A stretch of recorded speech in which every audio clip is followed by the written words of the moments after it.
राज्यात सोलापूर शहर हे उष्ण शहर म्हणून ओळखलं जातं। सोलापुरात उन्हाचा पारा 40शी पार पोहोचलाय आणि त्यामुळे सोलापूरकरांच्या अंगाची लाही लाही होताना दिसून येते। तहान भागवण्यासाठी गरिबांचा फ्रीज समजल्या जाणाऱ्या थंडगार पाण्याच्या मठांची मागणी वाढली आहे। होडगे गावात दररोज 1000 ते 1200 माठ तयार केले जातात। एक माठ तयार करण्यासाठी सुमारे 3 तासांचा अवधी लागतो। माठ बनवताना कर्नाटकमधून माती आणली जाते। तर सोलापुरातील डेरा फॅक्टरी म्हणून ओळखल्या जाणाऱ्या होडगी गावातून महाराष्ट्र, कर्नाटक आणि आंध्र प्रदेशवरील भागात सोलापुरातील मातीतून तयार केलेल्या माठांना मोठी मागणी आहे।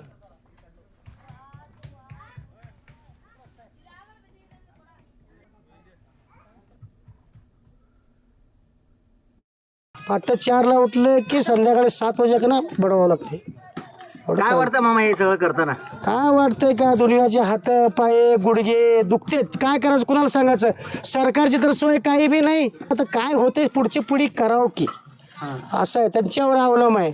आम्ही केलो त्यांना आवड नाही याच्यात. आवड नाहीच काय, हे धंदाच घाण दिसतं, घाण धंदा आहे आणि दुनियाचा हैराण आहे। लई कष्टाचा धंदा आहे।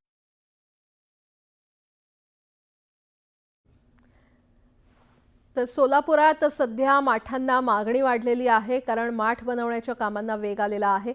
एकीकडे उन्हाचा पारा चढत चाललाय आणि त्याच पार्श्वभूमीवर होडगी गावात माठ बनवण्याच्या कामाला वेग आलेला आहे। मोठी मागणी या माठांना मिळते।